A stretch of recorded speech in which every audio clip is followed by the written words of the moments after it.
বাংলাদেশে সংখ্যালঘু হিন্দুদের উপর অত্যাচার, মন্দির ভাঙচুরের প্রতিবাদে গোপীবল্লভপুর বাজারে ধর্মীয় পদযাত্রা ও পথসভা করল গোপীবল্লভপুর রামনবমী উদযাপন কমিটি ও ঝাঁসির রানী মহিলা সমিতি। রবিবার বিকালে অসংখ্য ধর্মপ্রাণ হিন্দু সম্প্রদায়ের মানুষ বাংলাদেশের বর্তমান পরিস্থিতির প্রতিবাদে সরব হন। দাবি তোলেন হিন্দু সন্ন্যাসী চিন্ময় প্রভুর দ্রুত মুক্তি দিতে হবে, পাশাপাশি প্রতিবেশী দেশের আচরণের প্রতি কেন্দ্র ও রাজ্য সরকারকে সজাগ দৃষ্টি রাখার আবেদন করেন।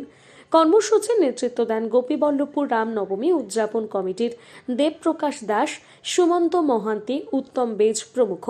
উল্লেখ্য, বাংলাদেশে শেখ হাসিনা ক্ষমতাচ্যুত হওয়ার পর মোহাম্মদ ইউনূস সরকারের আশায় ভারত বাংলাদেশ সম্পর্ক তলানিতে এসে পৌঁছেছে। অভিযোগ উঠছে সেদেশের সংখ্যালঘু হিন্দুদের উপর অত্যাচার চালানো হচ্ছে। এর মধ্যে হিন্দু সন্ন্যাসী চিন্ময় প্রভুকে বাংলাদেশ পুলিশ গ্রেপ্তারের পর দেশের ধর্মপ্রাণ হিন্দু প্রতিবাদে সরব হয়েছেন।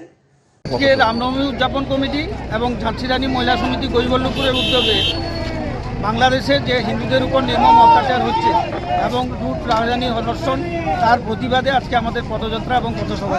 আমি ভারত সরকার এবং পশ্চিমবঙ্গ সরকার উভয় সরকারকেই বলবো একটু সজাগ দৃষ্টি রাখুন বাংলাদেশের দিকে।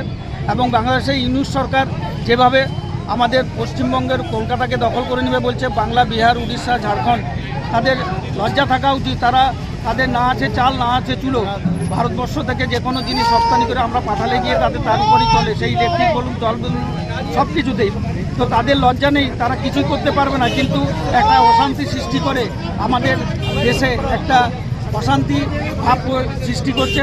এবং সবচেয়ে দুঃখের বিষয় আমাদের এইখানকার পশ্চিমবাংলার কিছু মানুষও, কিছু মন্ত্রীতন্ত্রীদেরও কথাবার্তা কিন্তু মনে হচ্ছে যে তারাও আগামী দিনে পশ্চিমবাংলাকে গ্রেটার বাংলাদেশ হিসাবে পরিণত করে।